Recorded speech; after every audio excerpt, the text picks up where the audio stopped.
Salut à tous, j'espère que vous allez bien, on se retrouve pour une nouvelle vidéo et aujourd'hui on analyse la vidéo d'un abonné, pardon.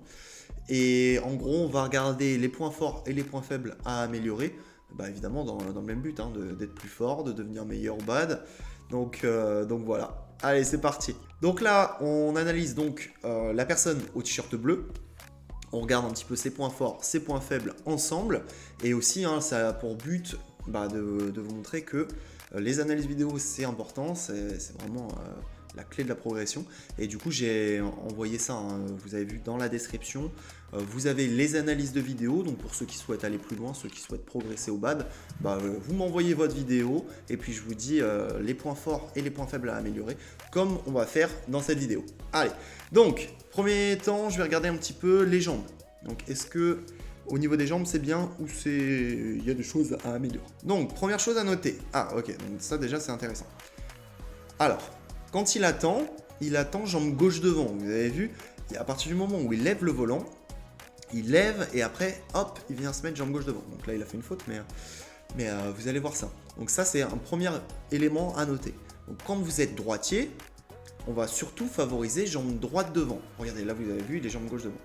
Donc, pourquoi? Croyez pas les gens sur parole, à chaque fois vous piez un pourquoi. Donc pourquoi c'est pas bien, enfin pourquoi c'est mieux d'avoir jambe droite devant quand vous êtes droitier. Donc en gros, vous allez avoir des avantages quand vous avez jambe droite devant pour aller vers l'avant du cours. Parce qu'aujourd'hui, le badminton actuel, on cherche beaucoup à gagner l'attaque à partir du filet. C'est-à-dire qu'il y aura beaucoup de volants descendants, il y aura beaucoup de contre-amortis et du jeu à partir du filet pour gagner l'attaque. Et en fait, en ayant jambe droite devant, eh bien on va favoriser les déplacements vers l'avant. En ayant jambe gauche devant, à l'inverse, eh bien là vous allez plutôt favoriser la zone arrière du court, mais surtout sur le fond de court côté coup droit. Parce que le fond de court côté revers, évidemment, on peut le faire avec jambe gauche derrière, mais ça demande des qualités techniques de déplacement qui sont un petit peu plus poussées. Donc là, vous avez vu notre abonné, quand il va fond de court côté revers, eh bien, il est un petit peu en difficulté, et surtout quand il va devant, eh bien, il va être aussi en difficulté. En fait, il y a juste sur ce déplacement-là, voilà, comme ici, en fait, sur le fond de court côté coup droit, où là, c'est bien. En fait, il va bien pouvoir se déplacer, parce que justement, il a mis jambe gauche devant. Donc on va essayer de voir un petit peu hein, s'il est vraiment en difficulté sur les frappes qui arrivent au filet. Donc là, il est à l'aise, tranquille. Hop, fond de court côté coup droit, il est à l'aise. Après là, il a fait une petite faute, mais je veux dire, au niveau des déplacements, voilà, on est correct sur fond de court côté coup droit. Maintenant, j'aimerais bien que l'adversaire envoie dans les autres zones pour voir un petit peu si notre abonné se déplace dans des bonnes conditions. Donc là, après un service, normalement, vous n'êtes jamais trop en retard, surtout sur un service long. Normalement, on est toujours en avance parce que vous êtes à l'arrêt, vous n'avez pas beaucoup de distance à faire. Donc là, il n'y a pas grand-chose à dire là-dessus. Donc, alors, service long, pam. Et là, regardez. Ah, voilà, on en vient au fait. Donc, vous avez vu, l'adversaire a mis un amorti, un petit peu mou. Et là, tout de suite, ça a mis notre abonné en difficulté parce qu'il a mis jambe gauche devant. Ok? Donc ça, vraiment, voilà. Faites attention à ça. Surtout quand vous êtes droitier, je vous conseille de favoriser jambe droite devant en position d'attente. Ok? Alors ensuite, on va regarder autre chose. On va regarder un petit peu plus les trajectoires de notre abonné. Donc là, service long, je crois qu'il est beaucoup sur les services longs depuis tout à l'heure. Donc là, sur le revers, ouais, vous avez vu, il a un petit peu de difficulté à se déplacer sur le revers. Donc après, ça c'est peut-être une erreur de jugement. Ça peut arriver de temps en temps, mais c'est pas le plus grave. Si ça arrive une fois ou deux dans le match, on juge mal. Ça peut arriver en réalité. Alors, pam. Ok, ouais, on en revient à ce qu'on disait tout à l'heure. Hein. Dès que ça va vers l'avant, c'est compliqué. Alors par contre, sur les trajectoires. Donc là, sur les trajectoires, il faut faire attention parce que j'ai l'impression qu'on est beaucoup dans la relance. Donc ça, c'est bien. Et ouais, vous avez vu, dès qu'après, on envoie sur le côté revers, tout de suite, ça fait des trajectoires un petit peu molles. Et là, il faut faire attention. Donc qu'est-ce que j'entends par la relance? La relance, c'est en fait envoyer le volant de l'autre côté du terrain, mais sans mettre beaucoup d'impact.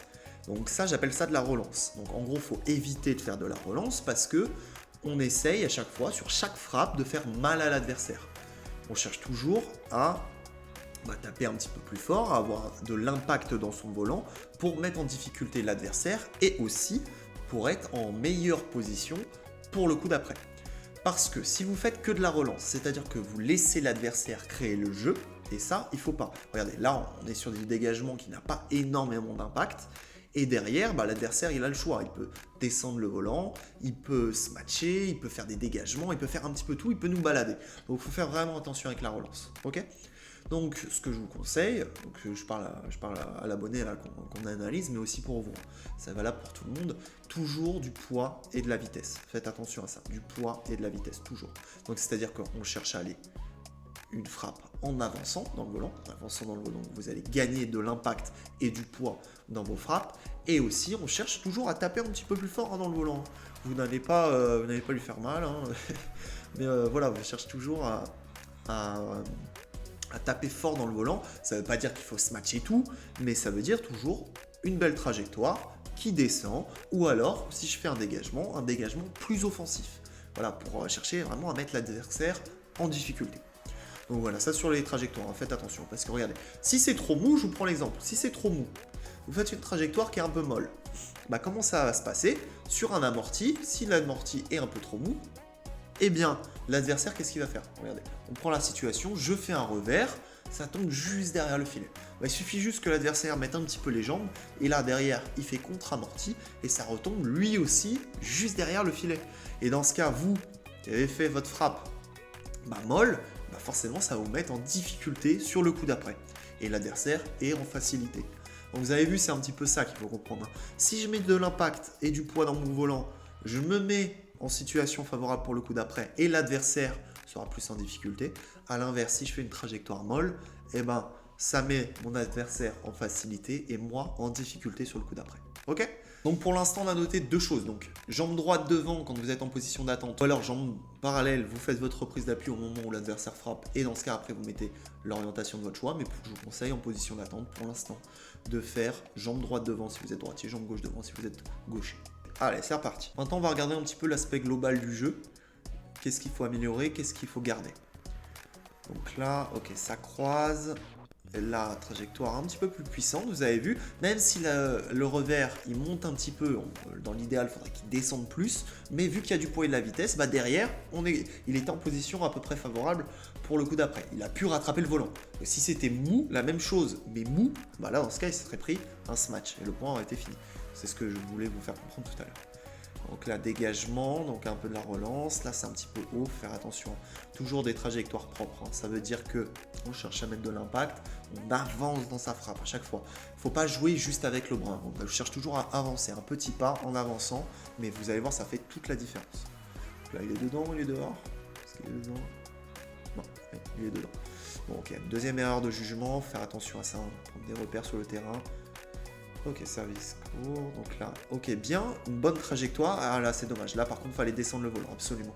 Parce que vous avez vu, après, on retombe dans ce principe de relance et derrière, on a une trajectoire un petit peu courte et l'adversaire en profite pour descendre le volant. D'un point de vue tactique global, conseil à l'abonné, là, de favoriser un petit peu plus les trajectoires droites par rapport aux trajectoires croisées pour deux raisons. Déjà, pour la première raison, ça va être que les trajectoires droites, bon, tu vas avoir moins de distance à faire pour gagner du terrain, pour envoyer plus loin dans le cours. En plus de ça, donc ça c'est la première chose, en plus de ça, tu vas moins t'ouvrir le terrain. Parce que forcément, si tu croises, bah, tu agrandis le terrain et on en revient à la même chose. Tu viens être en difficulté sur le coup d'après. Que si tu joues droit ou au centre, évidemment avec des trajectoires, avec du poids et de la vitesse, eh bien déjà ça arrivera plus loin, donc tu gagneras en profondeur. Donc pour toi, tu seras en position favorable sur le coup d'après et l'adversaire sera un petit peu plus en difficulté parce que forcément tu vas gagner en longueur. Donc voilà, deux choses, tu t'ouvres pas le terrain et en plus tu es en position favorable pour le coup d'après. Ok?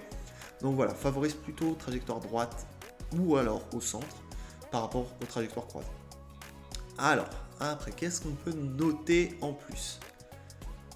Tac, dans les revers, ok. Donc varier un petit peu plus les coups en revers, pas toujours faire des amortis droits, parce que l'adversaire commence à s'habituer. Vous avez vu, l'adversaire commence à se rapprocher, parce qu'il sait que dans le panel technique de notre abonné, il sait faire que amorti droit en revers.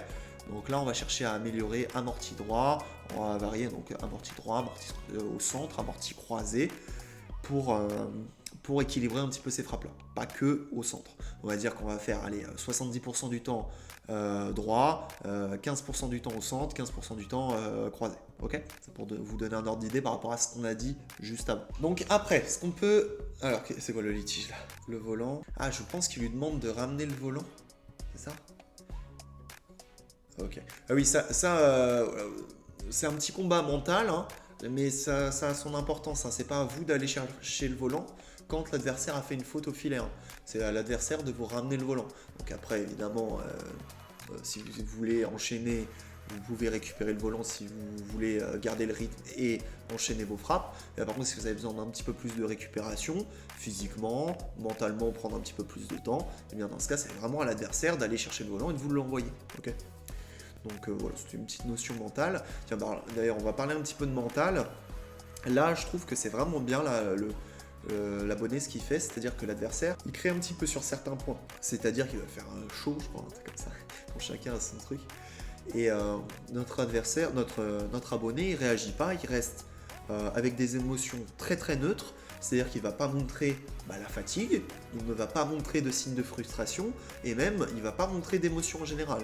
Donc ça, si vous regardez les matchs de haut niveau, surtout chez les Asiatiques, vous pouvez voir qu'en fait, ils ne laissent pas d'émotion sur leur visage. En fait, ils vont rester très neutres, et ça, c'est vraiment super parce que l'adversaire, il ne sait pas si vous êtes en difficulté, il ne sait pas si vous êtes content, voilà. Ok, donc ça, un petit conseil pour tout le monde, essayez vraiment de ne rien montrer quand vous êtes en difficulté, que ce soit physiquement, mentalement, et par contre, si vous avez besoin un petit peu de vous libérer, c'est-à-dire d'avoir un petit peu plus de liberté à l'intérieur, parce que vous sentez que ça monte, et bien sur les points où vous allez gagner les échanges, vous allez extérioriser en faisant soit un petit cri, soit en vous encourageant, j'en sais rien, après c'est propre à vous, mais voilà, que dans la victoire et pas dans la défaite. Dans la défaite, on montre rien, et dès qu'on gagne le point, hop, on peut être content. Après ça, c'est en fonction de votre profil, en fonction de votre caractère et de votre comportement. Alors, autre chose à noter, c'est dehors ça? Ok, bon jugement. Alors, service, ok, service court, c'est mieux. Parce que, voilà, comme on disait tout à l'heure, on cherche quand même à prendre l'attaque de manière générale.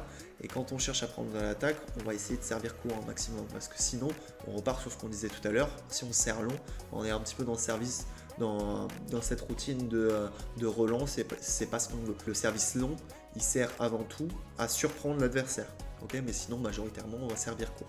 Si on est dans une dynamique de prise d'attaque dès le retour de service, enfin dès le service. Ce qui va nous faire service long, ok, bien bas sur les jambes, ouais, vous avez vu, hein, on en revient à ce qu'on disait tout à l'heure, à partir du moment où vous êtes jambe gauche devant et que vous êtes droitier, dès que ça va au filet, ça vous met énormément de difficulté. Donc ça, c'est les gros points à améliorer. Hop, ça le saut pivot, c'est bien en fond de cours. Quand on est dans le retard, on va ouvrir la jambe. Ça c'est bien. Au niveau des déplacements, là je parlais juste au niveau des déplacements. Vous avez 3 types de déplacements en fond de cours coup droit. Il y a le saut chinois.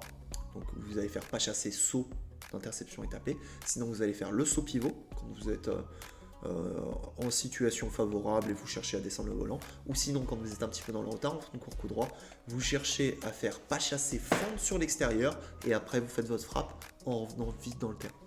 Donc là notre abonné il est bien au niveau des déplacements fond de cours coup droit.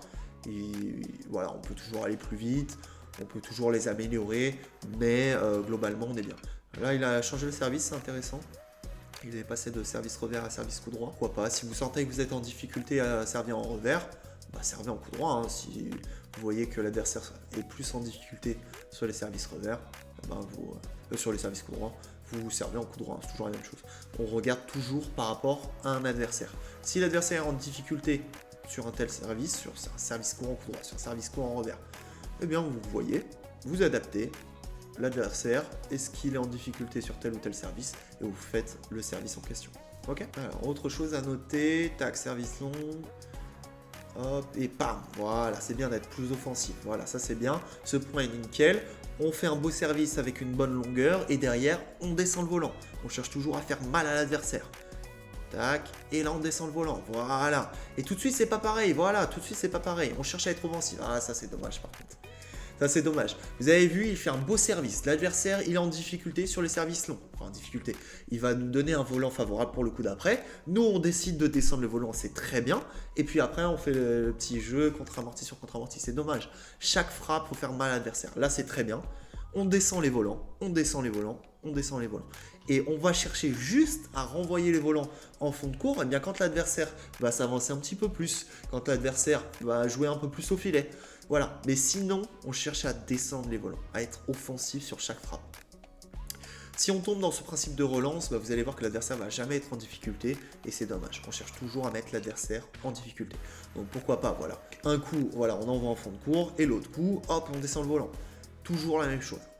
On varie à chaque fois les frappes, on fait bouger et on fait mal à l'adversaire. Ok, mon dégagement est un peu court. Aïe aïe aïe. Ouais, oula, fais gaffe. Et puis je crois qu'on va terminer. Ouais, on termine là-dessus. Ok. Voilà l'équipe. Donc pour toutes les personnes qui souhaitent m'envoyer leurs vidéos pour que je les analyse, eh bien, vous avez toutes les informations dans la description. Et aussi pour ceux qui souhaitent recevoir des conseils, j'ai écrit un e-book. Donc pour toutes les personnes qui souhaitent le recevoir, c'est gratuit. Vous regardez dans la description et je vous envoie ça. Allez, salut l'équipe!